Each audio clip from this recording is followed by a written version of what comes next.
Bismillahirrahmanirrahim. Assalamualaikum warahmatullahi wabarakatuh. Alhamdulillah. Wassalatu wassalamu ala rasulillah wa ala alihi wa sahbihi wa mawala. Saudara-saudariku sekalian yang dimuliakan dan dicintai oleh Allah subhanahu wa ta'ala, apa kabar semuanya? Semoga senantiasa dalam keadaan sehat dan dalam perlindungan Allah subhanahu wa ta'ala. Dalam kesempatan kali ini saya akan mengupas tentang ciri-ciri terkena sihir, pelet, santet, dan sejenisnya lewat media makanan dan minuman. Sebelumnya saya perlu bercerita sedikit tentang persoalan ini.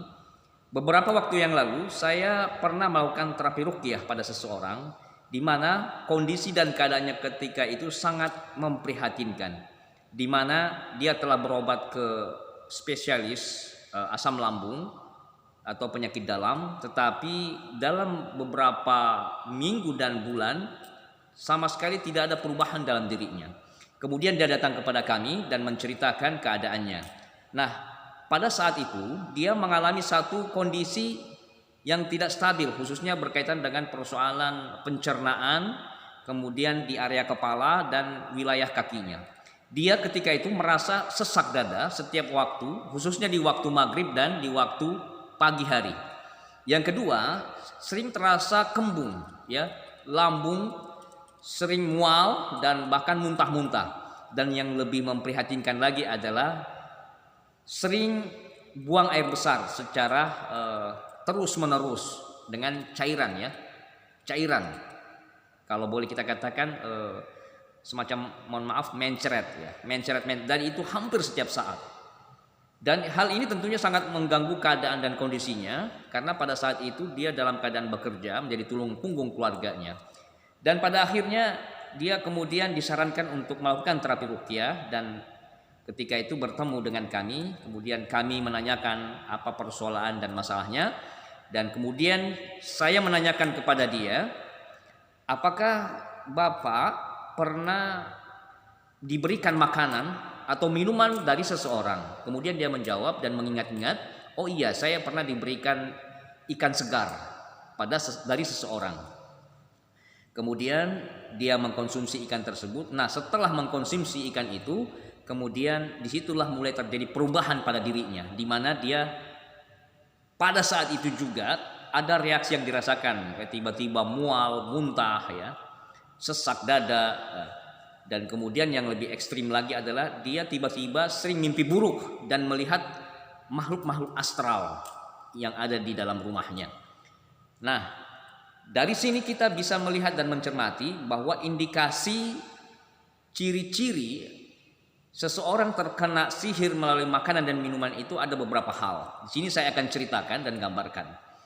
Yang pertama, ya, orang yang terkena sihir melalui makanan dan minuman ataupun pelet itu bisa dilihat ciri-cirinya, ya. Indikasi yang pertama akan terasa sesak, ya, sesak di dada, perut kembung, ya, seperti masuk angin begitu. Kemudian efeknya adalah muntah, ya, sering muntah. Pada saat makanan atau minuman itu bereaksi akan terasa demikian. Lalu terus naik ke atas, naik ke dada sedang nyeri, sesak, kerongkongan dan kepala. Secara medis, analisa ini mungkin dilihat sebagai penyakit asam lambung, ya. Tetapi hampir sama cirinya, tetapi berbeda.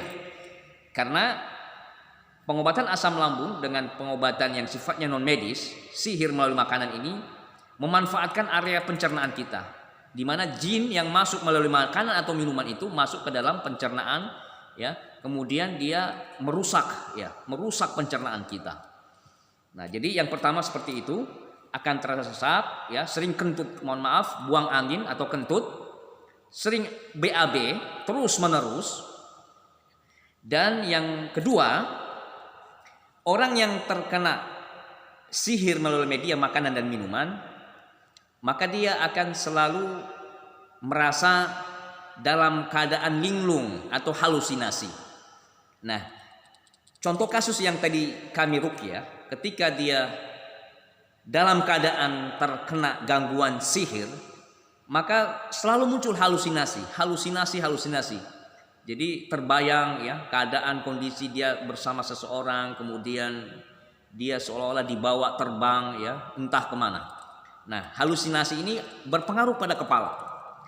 Dan yang ketiga, orang yang terkena sihir atau ciri-ciri orang yang terindikasi kena sihir, pelet, santet lewat makanan atau minuman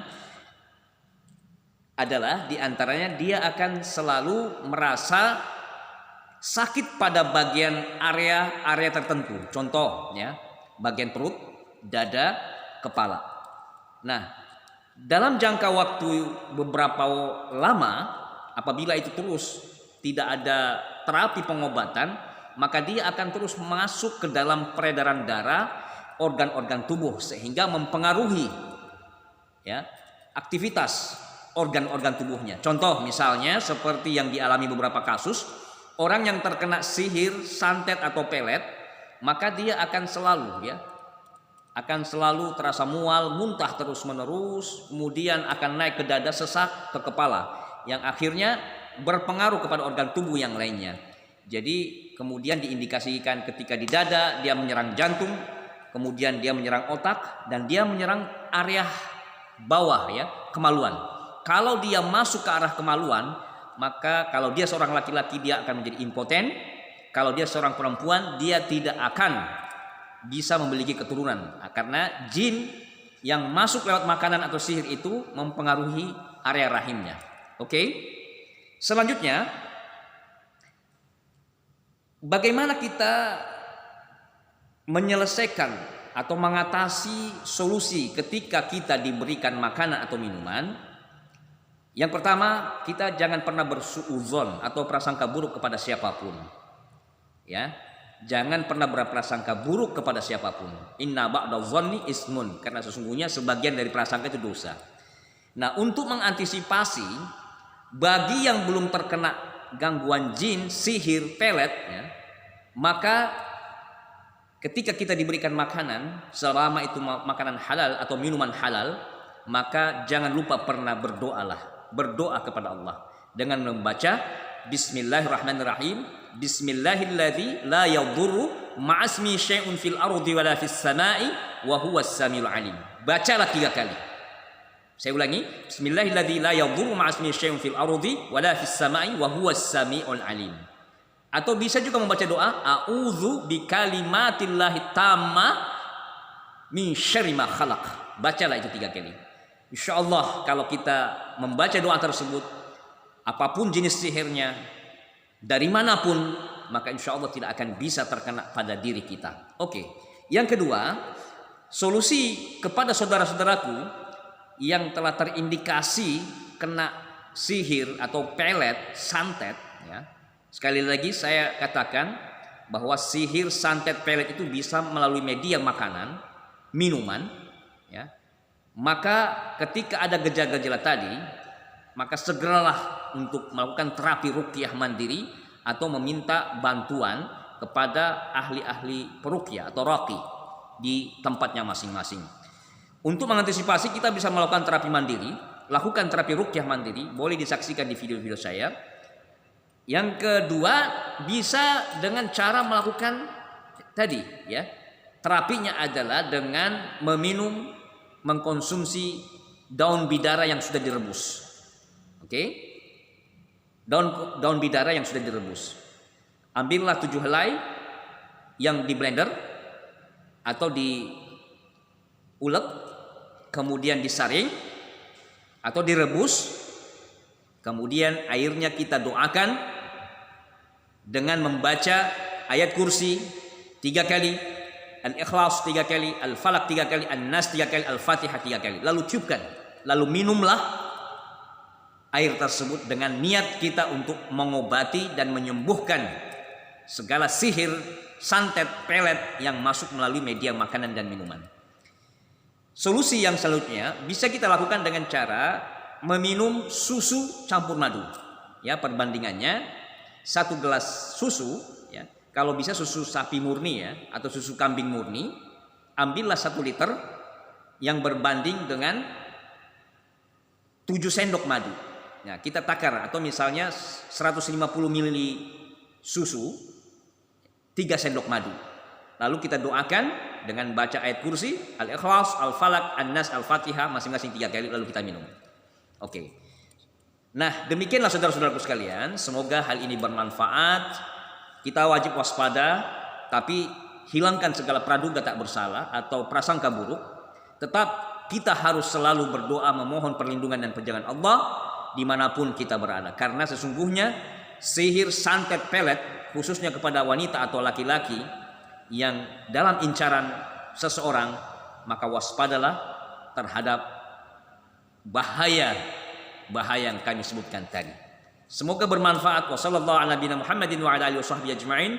Warzuqna kamalal mutaba'ati lil zahir wa batin ya arhamar rahimin. Bi fadli subhana rabbika rabbil izzati amma yasifun wa salamun alal mursalin walhamdulillahi rabbil alamin. Wassalamu alaikum warahmatullahi wabarakatuh.